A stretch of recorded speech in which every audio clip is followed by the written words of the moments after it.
खट्टा खाने वाली चुड़ैल। रात को अचानक राधिका मौसी को किचन से कुछ गिरने की आवाज आई।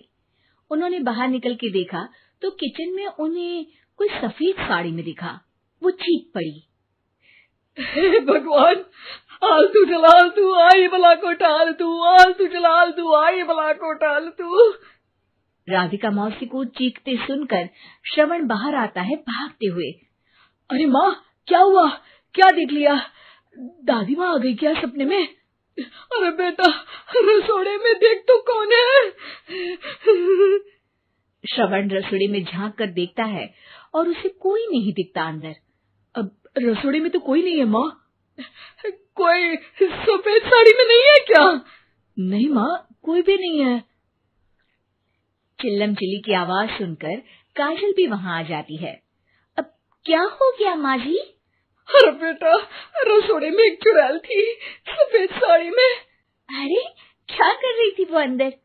अरे बताया नहीं, कल आएगी ना तो पूछ लूंगी। चुड़ैल जी, आपका क्या प्लान है? माँ जी, रात बहुत हो गई है, आपने कोई बुरा सपना देखा होगा, चलिए सो जाइए। राधिका मौसी सोने तो चली जाती है, पर उनको रात भर नींद ही नहीं आती। वो कुछ भी उलझुल बातें सोचने लगती है।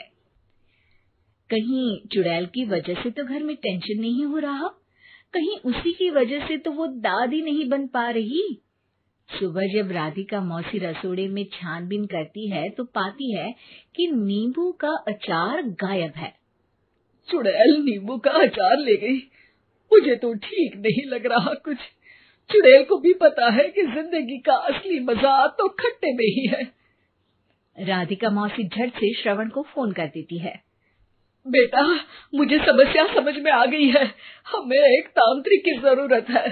अरे क्या बोल रही हो माँ, तांत्रिक की क्या जरूरत है? आप पूजा पाठ तो कर ही रही हो ना। आलतू जलालतू मंत्र सारे फालतू जैसे कुछ मंत्र पढ़ो, चली जाएगी अपने आप चुड़ैल।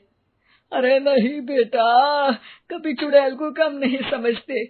अरे तुझे पता भी नहीं चलेगा कि कभी वो छल करके काजल की जगह घर की बहू खुद बन जाएगी। क्या माँ, कुछ भी बोल रही हो? कहाँ काजल और कहाँ चुड़ैल? वैसे एक बात बताओ, काजल को अगर गाने के लिए बोल देना तो चुड़ैल काजल की आवाज सुनकर घर तो क्या धरती लोग छोड़कर चली जाएगी। तुम ना पढ़े लिखे बच्चे हर चीज को मजाक समझते हो।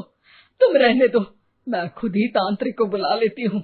अच्छा सुन, शाम को इमली लेके आना। क्या है कि चटनी खाए बहुत दिन हो गए है ना? नहीं माँ, इमली तांत्रिक से ही मंगवा लो ना, आटा वगैरह भी उसी से पिसवा लेना। देखो मुझे काम करना है। श्रवण रात को कई तरह की सब्जियों के साथ माँ के कहने पे चटनी के लिए इमली भी ले आया था, लेकिन राधिका मौसी के दिमाग में अलग ही फिल्म चल रही थी। उन्हें अब सिर्फ शक ही नहीं यकीन होने लगा था कि शायद चुड़ैल ने श्रवण पर अपना जाल बिछा दिया था, जिस वजह से श्रवण उनकी बात ही नहीं मान रहा था। पर कोई नहीं, आने वाली रात में राधिका मौसी खुद तैयार हो गई चुड़ैल को पकड़ने के लिए। रुद्राक्ष की माला, तुलसी का पत्ता, हनुमान चालीसा सब हाथ के पास ही था, बस चुड़ैल का इंतजार था। और जैसा राधिका मौसी ने सोचा था वैसा ही हुआ। वो चुड़ैल उस रात भी आई, पर वो राधिका मौसी से तेज निकली और राधिका मौसी के उससे पकड़ने के पहले ही वो भाग खड़ी हुई। जरूर बहू पे साया है उस चुड़ैल का, तभी तो श्रवण के कमरे में गई है। और अगली सुबह राधिका मौसी पिछली रात हुए हमले में किन चीजों का नुकसान हुआ उसका हिसाब लगा रही थी। उनके खेमे से एक आम के अचार की शीशी भी गायब हो चुकी थी और वो इमली भी जो कल श्रवण लेकर आया था। राधिका मौसी इस बारे में सोच ही रही थी कि श्रवण जल्दी से रसोड़े में आकर दवाइयों की पोटली ढूंढने लगता है। अरे बेटा, क्या हो गया? अब माँ, वो काजल की तबीयत खराब है, बहुत घबराहट हो रही है उसे। हे भगवान, मैंने पहले ही कहा था कि तांत्रिक को बुला लेते हैं, पर नहीं, अब देखो उस चुड़ैल ने काजल को अपने वश में करना शुरू भी कर दिया है। हालांकि श्रवण भूतों में विश्वास नहीं करता था, पर अब वो भी डर जाता है और राजी हो जाता है एक तांत्रिक को बुलाने के लिए। कुछ ही घंटों में तांत्रिक आ जाते हैं और राधिका मौसी तांत्रिक जी को सब बता देती है। घोर संकट, घनघोर संकट, चुड़ैल को मारू जोर चाकट, ओम भट स्वाहा खटखा के आहा। अरे ये क्या मंत्र है? मेरे खुद के ओरिजिनल मंत्र है, कल रात को ही लिखे हैं, अच्छे लगे तो दाद चाहूंगा। एक और मंत्र सुनो। अर्ज किया है आब्राकडाब्रा, दिल्ली बम्बई आगरा, चंदा मामा सोवरले सुरन मामू जारा। ये मंत्र है? अरे कोई 40 वालीसा पढ़ो ना। वक्त कम है, 40 नहीं पड़ेंगे, 20-25 में काम चलाना पड़ेगा। अलग निरंजन जाके लंदन, मुफ्त का मंजान घिस मेरे नंदन। अरे जल्दी करो तांत्रिक जी, जल्दी करो। तांत्रिक अपने उल झलूल मंत्र पढ़ने लगता है। श्रवण को तांत्रिक पे शक होता है। वो अपने एक डॉक्टर दोस्त को कॉल कर देता है ताकि कोई अनहोनी हो तो इमरजेंसी में चीजें मैनेज हो जाए।